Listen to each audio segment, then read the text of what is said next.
Bueno, ahí está el anuncio del nuevo director de la policía, el general Vargas, que su institución le va a pedir a las redes sociales, a las principales redes sociales, en un pedido internacional además, que le clausure las cuentas a la Nueva Marquetalia o a las disidencias de las FARC o a cualquier tipo de organización que tenga esa clase de nexo y que esté revelando y que esté publicando los mensajes de estas disidencias de las FARC o de estos desmovilizados que volvieron y se movilizaron nuevamente en medio del proceso de paz. Y en ese contexto vuelve una discusión acerca de si prima la libertad de expresión, que no es solamente la libertad de quien se quiere expresar, sino la libertad del país y la comunidad de saber lo que dicen unos y lo que dicen otros, o si hay algunas restricciones que podrían obligar a limitar esa libertad de expresión. Ese es el mismo debate que hemos tenido en las últimas horas con el caso de Donald Trump en Estados Unidos, con el caso de algunas simpatizantes de la Colombia Humana que habían dicho que había que volver a establecer la pena, había que establecer la pena de muerte en Colombia y aplicarla con Andrés Felipe Arias. Hemos tenido esos debates en este noticiero, vuelve y aparece el mismo debate. Y hay que tener presente que lo que hay de por medio es ese derecho a la libertad de expresión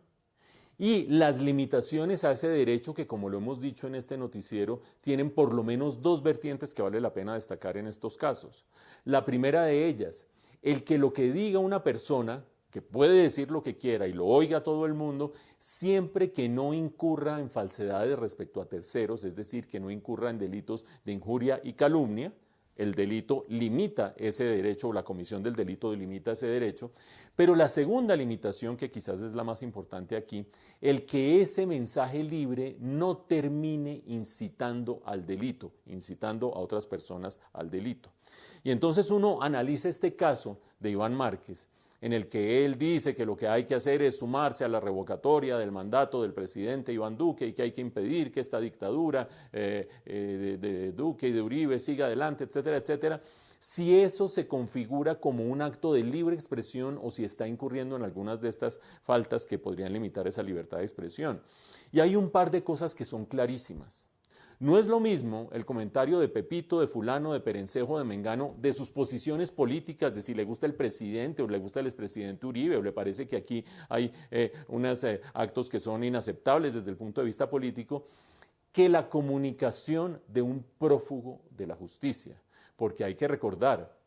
que Iván Márquez, Jesús Santrich, alias El Paisa, etcétera, etcétera, lo que hicieron al terminar separándose de la justicia, de la Jurisdicción Especial para la Paz, fue volver a quedar como prófugos de la justicia, con una inmensa cantidad de cargos encima. Por lo tanto, aquí hay un prófugo de la justicia que además, y este es el argumento del general Vargas, del director de la policía, está incitando al delito, no tanto por lo que está diciendo, porque sea delito el apoyar o no una revocatoria de mandato, sino sobre todo porque lo hace con dos hombres en armas que lo están flanqueando, uno a cada lado, hombres ilegalmente alzados en armas, es decir, una incitación a la rebelión, una incitación al delito, una incitación a irse contra las instituciones del país. Por lo tanto, sí se estaría configurando una de esas restricciones a la libertad de expresión que justificaría el que se cerraran esas cuentas sociales. Obviamente queda la pregunta de si se cierran unas, no irán a abrir otras, y eso es casi que una pelea del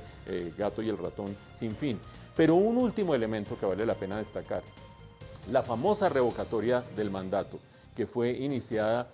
por el senador Roy Barreras, no solamente deja en muy mala compañía a Roy Barreras, porque ahora se le empieza a unir las disidencias de las FARC para apoyar la revocatoria del mandato, sino que es inconstitucional. No tiene sustento constitucional. La Constitución del 91 sí estableció la posibilidad de la revocatoria del mandato, pero la ley que la reglamenta, que es una ley 134 de 1994, dice que se limita a alcaldes y a gobernadores, no al presidente de la República. Por lo tanto, todo esto ni siquiera tiene sustento constitucional, para que vean ustedes cómo se gasta tanta pólvora en cosas que no tienen futuro.